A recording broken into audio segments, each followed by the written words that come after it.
కూరగాయలు పండ్లు ఈ రెండు ఏం చేస్తారులా ఏం చేస్తాం కోసి కూర వండుతాం కోసుకొని తింటాం అంటారు కదా కొందరైతే జ్యూసులు కూడా వేసుకొని తాగుతారు దోసకాయ క్యారెట్ బీట్రూట్ ముక్కలైతే పచ్చిగా అట్లనే తినేస్తారు మంచిగుంటే కడుపులేస్తాం ఖరాబ్ అయితే బయట వారేస్తాం మనకు తెలిసి గింతే కానీ కూరగాయలు పండ్లతోని ఇంకో తీరుల ఫాయిదా చేస్తున్నారు గిల్లు అదెందో తెలవాలంటే ఈ వార్త చూడాలి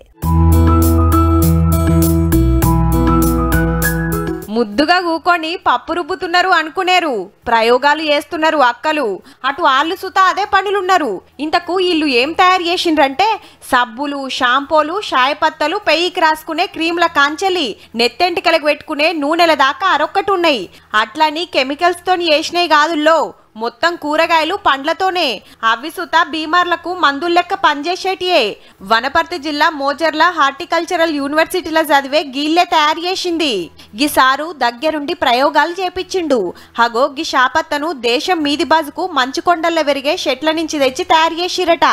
ఒకటి 3 మాటలకు పనికొస్తదట ఇది కార్ల గాలిని తేటగా వేసేది కార్ల ఏసీ ఆన్ చేసి గీ బొడ్డే తీసి చెక్కతోని వేసిన గీ మూత పెట్టినామంటే కమ్మటి ఆసనతో పాటు దగ్గు పడిషం గిడిషం అన్ని పోతాయట జనాలకి మీన్స్ రాబోయే కాలంలో మీన్స్ ఏదైతే వైరస్ అటాక్ ఉన్నా కూడా దానికి నిలదొక్కునే విధంగా మనం ఆరోగ్య సమస్యలు లేకుండా ఉండేటట్టు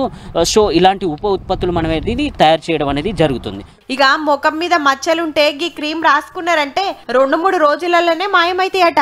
అట్లనే సబ్బులు బేబీ సబ్బులు షాంపూలు నూనెలు ఉన్నాయి బయట నూనెలకు వీళ్ళు తయారు చేసిన నూనెలకు ఫరాక్ ఏందంటే బయట మార్కెట్లో స్ప్లిట్ ఎండ్స్ కి ఈ ఆయిల్ వాడితే మంచిది డాండ్రఫ్ కి ఈ ఆయిల్ వాడితే మంచిది పేలిపోవడానికి ఈ ఆయిల్ వాడితే మంచిది అని చెప్తారు కాకపోతే ఇందులో ఉండే డిఫరెంట్ ఆయిల్స్ వల్ల అన్నిటికీ ఒకటే సొల్యూషన్ గదన్నట్టు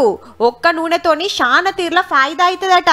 ఇప్పటికే కొనుక్కోబోతున్నారట శానా మంది కూరగాయలు పండ్లు ఆడకం చేసి చేతులతోని తయారు చేసిండ్రు కాబట్టి జరంత పిరమే ఉంటాయి ఓ పారి వాడి చూస్తే చూడుర్రి మరి